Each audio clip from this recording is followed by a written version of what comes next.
Welcome to The Explainer. Today, we're unpacking a profoundly influential text by Syed Muhammad Naquib Al-Attas titled Islam and Secularism. It's literally a masterclass in comparing the historical and philosophical roots of Western secularization right alongside the foundational worldview of Islam.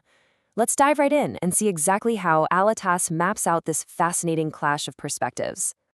So this brings us to the massive question at the heart of our explainer today. Is the secularization of the world just inevitable?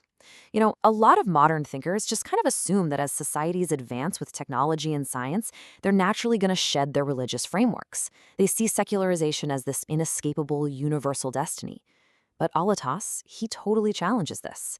He asks whether this process is truly a global human evolution, or if it's actually just a highly specific phenomenon born entirely out of Western history.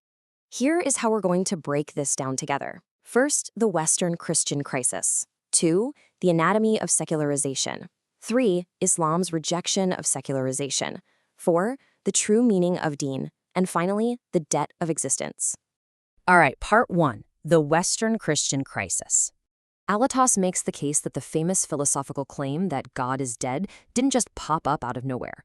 According to the text, it's actually the result of a centuries-long theological crisis deeply specific to the West. The seeds were planted way back in the 13th century when Thomas Aquinas created the Thomistic synthesis. This basically separated a thing's essence, think of that as the blueprint or idea of a thing, from its existence, its actual physical reality.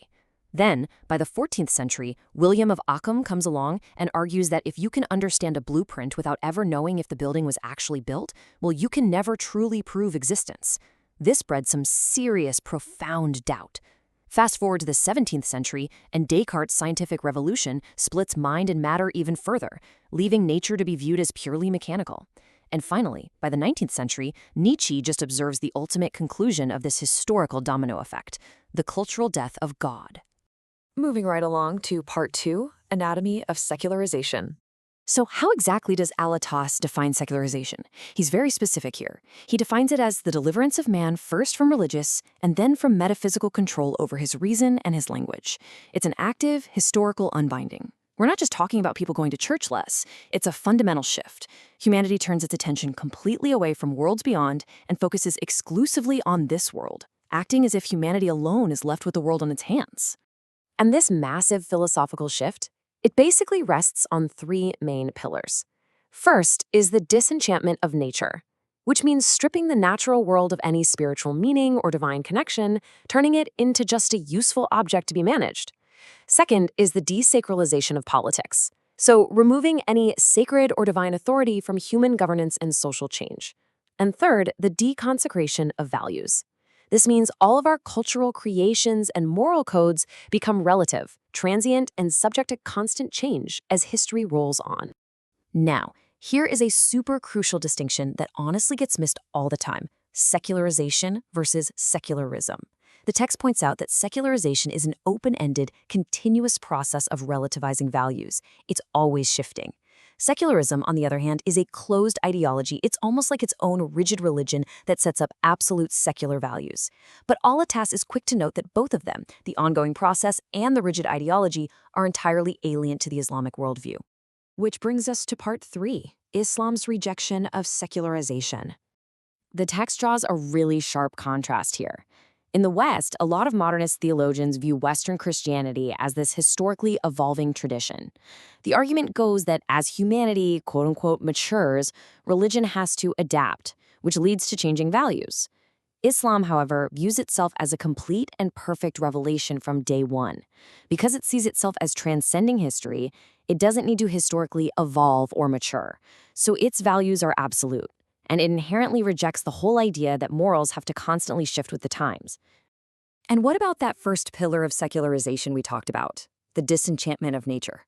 Well, Islam structurally bypasses that entirely.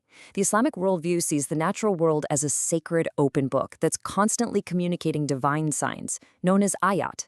The sun, the mountains, the rain, they aren't just dead physical objects waiting to be ruthlessly exploited. They actually hold cosmic meaning and point directly to the Creator. You literally cannot disenchant nature in Islam without ignoring the very text of the Quran itself. When you map out this great divide, the contrast is incredibly stark. Where the secular view sees nature as a mere object of utility, Islam sees signs of God. Where secularism desacralizes politics, the Islamic view roots ultimate authority in divine law. And where secular values are relative and constantly evolving, Islamic values are absolute and established from the very beginning. It's just a total structural contrast. All right, part 4, the true meaning of din.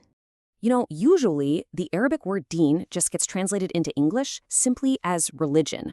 But as Al-Attas points out, that translation totally misses the profound depth of the root word.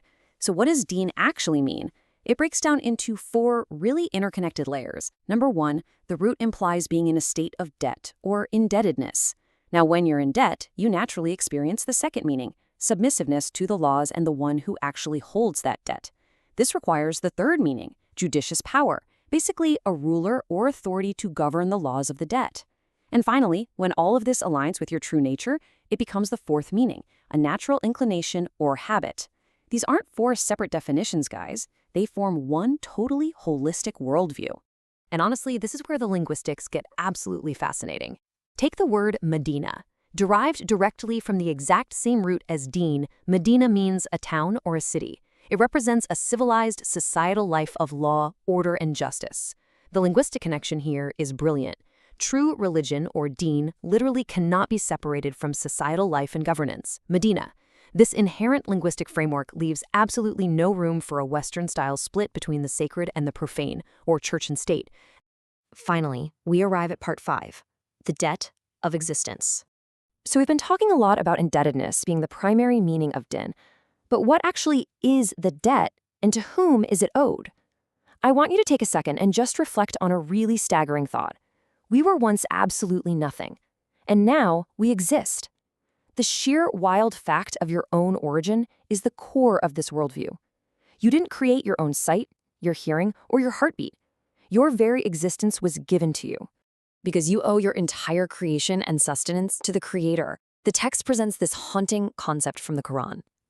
Verily man is in loss. And the logic here is absolute. Because you were given existence, everything you are and everything you have belongs to the Creator.